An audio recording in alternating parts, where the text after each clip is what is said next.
नमस्कार विद्यार्थी मित्रांनो, टर्निंग पॉईंट्स या यूट्यूब चॅनलवरती आपलं स्वागत आहे। तर ही सिरीज आहे 6 नंबरची। तर बघा, प्रश्न आहे, खालील संख्या जोड्यात पहिल्या संख्येवर विशिष्ट गणिती क्रिया करून दुसरी संख्या मिळवली आहे, त्यानुसार हे कोलनच्या च्या डावीकडे असलेल्या दोन संख्यांची आणि च्या डावीकडे असलेल्या दोन संख्यांची रचना सारखी होण्यासाठी एक्स आणि वायच्या जागी कोणत्या संख्या येतील। तर सूचना दिला आहे, क्रिया संपूर्ण संख्येवर कराव्यात, तिच्यातील अंकामध्ये त्या संख्येची विभागणी करू नये। उदाहरणार्थ 13, जे येथे 13 वर बेरीज वजाबाकी गुणाकार इत्यादी क्रिया करणे अभिप्रेत आहे, मात्र 13ची विभागणी 1 आणि 3 अशी करून 1 आणि 3 यावर गणिती क्रिया करणे अभिप्रेत नाही। म्हणजे ह्याची फोड करायची नाही, तर डायरेक्ट ह्याची क्रिया करून हे काढायचं आहे, एक्स आणि वायची किंमत। तर बघा आता हे गणित एक्सचा संबंध 529 आणि 2180 आहे। तर बघा आता लक्ष द्या, संख्येला हे कशाचा वर्ग संख्या आहे, तर 18चा वर्ग संख्या, ही संख्या आहे 23ची वर्ग संख्या आहे, 23ची वर्ग संख्या आहे आणि इथं 21 दिला आहे। तर याच्यात बघ आता 18 प्लस 5 किती झाले, 23, म्हणजे इथं 23ची वर्गसंख्या हे आहे। जर 23 मधून वजा 5 केलं तर किती येते, 18। आणि आता हे 18 कुठं आहे, ह्या ठिकाणी आहे, तर त्याचे वायची किंमत किती आहे, 676। पण इथं काय 21, जर आपण आता 21 मध्ये 5 मिक्स केलो तर 26, हे 26ची वर्गसंख्या किती आहे, 676 आहे। म्हणजे बघा काय केलं आहे, तर इथं 18 मध्ये 5 मिक्स केलं 23ची वर्गसंख्या घेतला आहे, आणि परत 21 मध्ये 5 मिक्स केलं 26ची वर्गसंख्या 676 घेतला आहे। कारण की याची आपल्याला फोड करायचीच नाही ना या संख्यांची, त्याच्यामुळं उत्तर आहे एक्स बरोबर 18 आणि वाय बरोबर 676 हे उत्तर आहे। चला पुढचा प्रश्न आहे 186 गुणिले क्वेश्चन मार्क भागिले 14 बरोबर 1302। तर बघा मांडणी करू आपण, 86 गुणिले क्वेश्चन मार्क भागिले 14 बरोबर 1302। तर ह्याला आपण इकडं घेऊ, क्वेश्चन मार्कला क्वेश्चन मार्क 1302 गुणिले भागाकारातले 14 गुणाकारात, गुणाकारातले 186 भागाकारात। ह्या दोन्हीचा गुणाकार येतो 18228 भागिले 186। तर डायरेक्ट 186 186 90 1674। बघा असं भाग घालू आपण, 186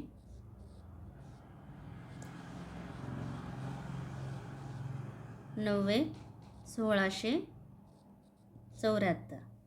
8 ला 8, इथं 12तून 4 गेले 8 राहिले, इथं राहिले 11, 11तून 7 गेले 4 राहिले, इथं 7 मधून 6 गेला 1, 0 ला 0, 1488, 186 8 1488, 0 ला 0, म्हणजे याला किती 98चा भाग गेला। म्हणजे क्वेश्चन मार्कच्या ठिकाणी कोणची संख्या येईल, तर 98 ही संख्या येईल। तर चला पुढचा प्रश्न आहे दिलेल्या पदावली योग्य करण्यासाठी कोणत्या दोन चिन्हांची अदलाबदल करायला हवी। तर हे पदावली आहे, तर चिन्ह बदलायचे आहे। तर सूचना काय दिल्या, अदलाबदल संपूर्ण संख्येची करावी, दिलेल्या संख्येतील अंकांची नाही। तर बघा आपण ही संख्या अदलाबदल करू, 11च्या ठिकाणी 22 घ्यायचा आणि 22च्या ठिकाणी 11 घ्यायचा। तर 56 अधिक 18 वजा 11 आला आहे, म्हणजे इथं किती घ्यावं लागेल, 22 गुणिले 3 अधिक 4 एक्स कंसात 66 भागिले इथं 2 आहे कंस बंद अधिक 11च्या ठिकाणी 22च्या ठिकाणी 11 बरोबर 151. बेक बे बेत्रिक 6 बेत्रिक 6. ह्या दोन्हींचा गुणाकार 22 1 22 2 44 22 त्रिक 66. परत तर ह्या दोघांची बेरीज 8 आणि 6 14 14ला 4 हातच्या आलं 1 5 6 आणि 1 7. तर हे दोघांची वजाबाकी किती झाली 74 मधून 66 गेले 8 राहिले. तर इथंपर्यंत आपलं झालं 8 अधिक आता इथं 4 हे x नाही तर गुणुले आहे. ह्या दोघांचा गुणाकार किती येतो 4 त्रिकोण 12 12ला 2 हातचा आला 1 4 त्रिकोण 12 ने 13 प्लस 11. या तिघांची बेरीज 132 अधिक 11 अधिक 8 8 आणि 9 8 आणि 1 9 9 आणि 2 11ला 1 हातचा आला 1 3 4 5 1 म्हणजे किती आलं उत्तर आपलं 151 आलं. म्हणजे हे संख्या बदलल्यानंतर हे समीकरण बरोबर होऊन जाईल. जे उत्तर काय आहे तर 11 आणि 22 ह्या संख्या अदलाबदल कराव्या लागतील. तर चला पुढचा प्रश्न आहे. प्रश्न आहे एका संख्येला 899 ने भागले मिळणारी बाकी 63 आहे. त्याच संख्येस 29 ने भागल्यास किती बाकी मिळेल. प्रश्न काय एका संख्येला 899 ने भागले तर मिळणारी बाकी किती आहे 63 आहे. तर त्याच संख्येस 29 ने भागल्यास किती बाकी उरेल. तर आपण ह्या बाकीलाच कितीनं भागायचं तर 29नं भागायचं आहे. आणि जे बाकी येईल ते आपलं काय असेल तर ह्या 29ने भागल्यास उरणारी बाकी असेल. तर 63 भागिले 29 29 1 29 29 दोन्ही 58. तर ह्याच्या 29 त्रिकचा तर भाग जाणार नाही. तर 63 मधून 58 गेले तर किती राहतात बाकी 5 उरते. म्हणजे आपलं उत्तर काय असेल तर हे आपलं उत्तर असेल. तर पुढचा प्रश्न आहे 60 आणि 90 यामधील सर्व मूळ संख्यांची बेरीज किती असेल. मूळ संख्या म्हणजे त्याच संख्येने भाग जाणाऱ्या संख्या ह्या मूळ संख्या आहेत. तर बघा 60 आणि 90 यामधील मूळ संख्या आहेत 61 67 71 73 79 83 आणि 89. तर या मूळ संख्या आहेत. तर यांची बेरीज किती येते 523 यांची बेरीज येते. तर पुढचा प्रश्न आहे बघा आता पुढचा प्रश्न आहे 45 भागिले 12 45 भागिले 12 परत भागिले आहे त्याला आपण गुणाकारात करू. म्हणजे 15 भागिले 16 जर गुणाकारात केलं तर त्याचं उलट होते गुणिले 16 भागिले 15 वजा 75 भागिले 12 गुणिले 24 भागिले 15चे मूल्य काय आहे. तर बघा आता 15 1 15 15 2 30 15 त्रिक 45 3 1 3 3 चौक 12 4 1 4 4 चौक 16 हे यांचं काय आलं 4 आलं.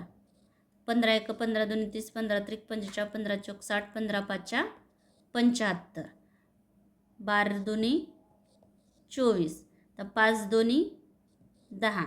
आता 10 मधून 4 गेले 6 पण इथं मोठ्या संख्येचं चिन्ह आहे वजा. तर वजा 6 हे उत्तर येईल. तर चला पुढचा प्रश्न आहे 1988 मध्ये एका शहराची लोकसंख्या 50,000 होती. एका वर्षात म्हणजेच 1989 पर्यंत ती 25% ने वाढली. पुढच्या वर्षी म्हणजेच 1990 मध्ये त्यात 30%ने घट झाली. तर पुढच्या वर्षी 1991मध्ये 40%ने वाढ झाली होती. तर 1991च्या अखेर लोकसंख्या किती असावी? तर 1988मध्ये किती लोकसंख्या होती? 50,000 लोकसंख्या होती. तर 89मध्ये किती? 25%ने वाढली म्हणजे 50,000चे 25%. 25%. 1 2 1 2. 25 1 25 3 50 25 3 75 25 चौक 100 25 5 125. तर हे 3 0 2 0 हे. ठीक आहे. तर किती संख्या वाढली? तर 12,500 ही लोकसंख्या वाढली. किती? 12,500. 0 0 5 2 5 आणि 6. तर 1989मध्ये किती लोकसंख्या होती? तर 62,500 लोकसंख्या होती. पुढे काय म्हटले? 90मध्ये त्यात 30%ने घट झाली. म्हणजे आता 62,500चे 30%. 62,500 गुणिले 30 भागिले 100. 1 2 1 2. तर शून्याला 0 5 त्रिक 15ला 5 हातचाला 1 3 1 3 2 6 आणि 7 6 त्रिक 18. म्हणजे 18,750 किती घट झाली. म्हणजे आता 62,500 मधून 18,750 वजा करायचं. शून्याला 0 10 5 गेले 5 राहिले. तर 14 झाले. 14तून 7 गेले 7 राहिले. इथं परत 11 झाले. 11मधून 8 गेले 3 राहिले. इथं झाले 5 5मधून 1 गेला 4. 43,750 लोकसंख्या आहे.